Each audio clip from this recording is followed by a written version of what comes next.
Berikutnya teman-teman semuanya kita akan membahas sesuatu yang tak kalah penting dari materi-materi sebelumnya ya, masih tentang effective leadership. Ini ada sebuah pesan dari Fahrudin Faiz tentang kita. Menurut beliau adalah pemimpin yang terbaik itu yang bisa menggerakkan rakyatnya untuk berkarya dan berproses menjadi semakin baik. Dan tanpa dia secara demonstratif tampil menjadi pelopor, menjadi terkenal dan populer. Artinya di sini kita sebagai pemimpin adalah orang-orang yang mampu mendorong, ya, mendorong bukan berarti kita selalu dari belakang ya, tetapi mungkin dengan pesan-pesan kita ya, dengan role model yang kita tunjukkan ya, dan dengan policy-policy, kebijakan-kebijakan yang kita ambil itu mendorong tim kita untuk bersedia berkarya dan berproses menjadi semakin baik. Berproses artinya terus belajar gitu ya, mempelajari banyak hal agar mereka bisa bekerja dan menghasilkan karya-karya lebih baik lagi. Tetapi kitanya sendiri sebagai pemimpin tidak perlu tampil, tidak perlu menunjukkan diri bahwa ini saya loh, ini adalah hasil karya saya, ini adalah usaha-usaha yang telah saya lakukan sebagai pemimpin untuk mendorong tim menjadi lebih baik. Tidak seperti itu. Tapi kita dengan diam ya akan mendorong, selalu berusaha untuk mendorong tim agar mereka bersedia maju dan tampil menjadi pemenangnya. Kira-kira seperti itu. Nah, mari kita refleksi diri. Demikian juga dengan saya, teman-teman semuanya. Apakah kita sudah demikian? Apakah pesan? Apakah motivasi yang kita sampaikan? Apakah cara-cara belajar yang kita lakukan sudah berhasil mendorong orang lain agar mereka bersedia untuk berkarya lebih baik lagi dan terus belajar? Apakah kita orang yang sudah meniadakan diri kita? Itu kan pertanyaannya. Itu dasar berpikir dari seorang pemimpin yang dalam konteks terbaik tentu.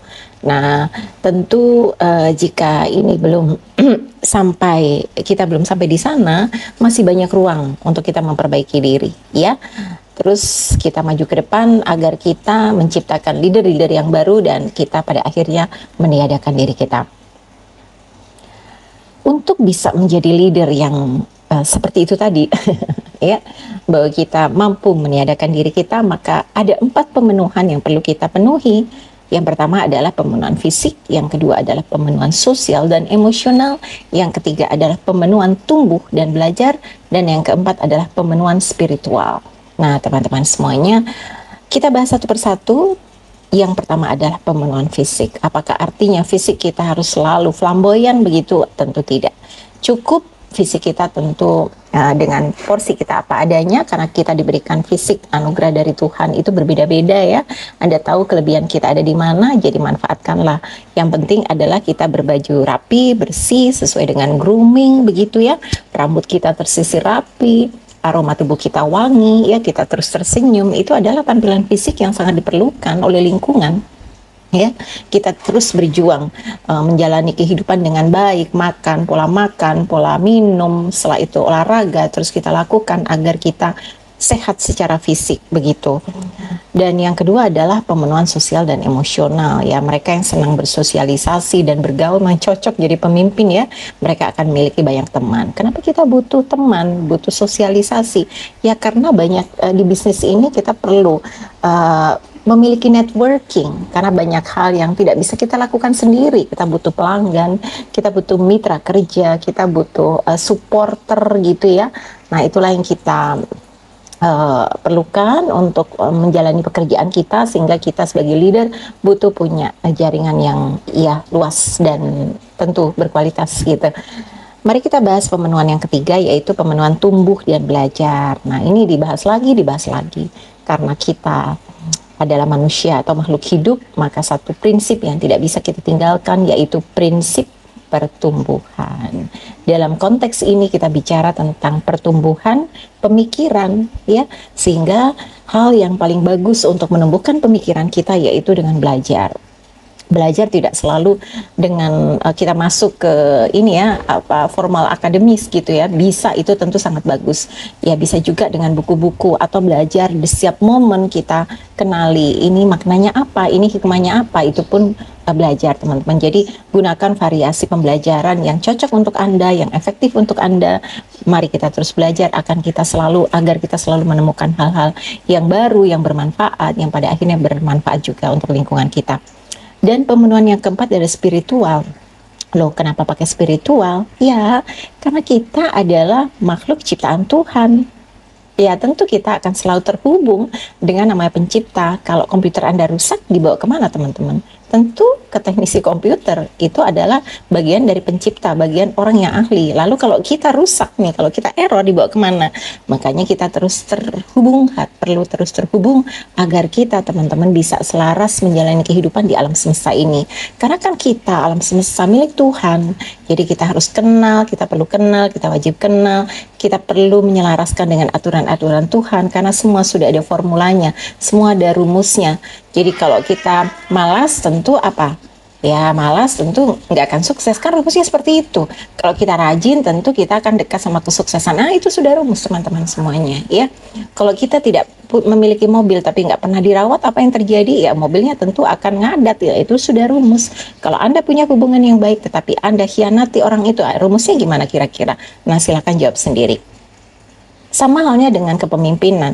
Kalau kita memimpin, tentu rumusnya apa? Rumusnya sudah disampaikan pada karakter-karakter, pada syarat-syarat, ya, banyak sekali sudah kita bahas. Kita pakai rumus itu aja. Kita penuh kasih sayang, kita juga menjadi guru bagi mereka, kita memberikan apa ya, dorongan-dorongan begitu. Kita menjadi contoh, kita terus belajar. Nah, itulah.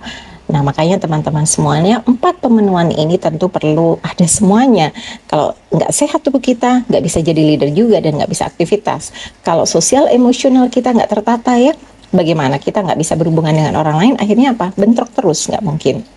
Yang ketiga, kita tumbuh belajar. Kalau leader nggak belajar gimana? Mohon maaf, jadi kolot. Nah, mungkin akhirnya pemikiran-pemikiran Anda nggak akan laku dan Anda akan dihindari. Kalau Anda ambil keputusan jadi aneh, gitu kan? Yang berikutnya adalah pemenuhan spiritual. Nah, kalau kita nggak terhubung dengan Tuhan, bahaya teman-teman. Karena sejatinya apapun yang telah ada di perjalanan kehidupan kita, semuanya sudah diatur oleh alam semesta, yaitu sunatullah. Jadi kita perlu mengembalikan ini semuanya kepada Tuhan untuk kita hidup dan menjalani kepemimpinan ini dengan tenang dan damai. Ya, begitu. Satu lagi, ternyata ada satu materi lagi tentang kategori pemimpin, teman-teman semuanya. Ada rankingnya loh, ada ranking 1, 2, 3, 4. Di sini kalau ranking 4 itu merupakan ranking yang terendah. Pemimpin ranking 4 itu katanya adalah pemimpin yang dibenci. Nah, oke. Ya, mungkin kalau kita saat ini posisi dibenci, ya nggak apa-apa. Kita yang penting sudah sadar, lalu kita perbaiki.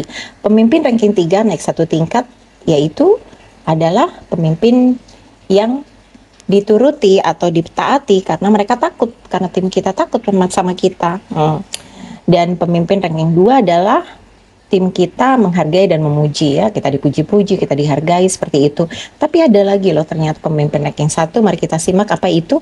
Pemimpin terbaik adalah pemimpin yang kehadirannya tidak dilihat oleh timnya, tetapi di balik itu dia menggerakkan, mendorong, mereka adalah orang yang bekerja untuk menciptakan leader-leader terbaik dan tentu mencapai target yang telah ditetapkan, begitu. Nah, satu yang menarik dari Lao Tzu, Anda mempelajari ilmu ilmu dari negara timur sana, ya. Menurut Lao Tzu adalah kalau seseorang sudah percaya, ia tidak akan berusaha meyakinkan orang lain. Kalau seseorang sudah nyaman, ia tidak akan minta persetujuan orang lain.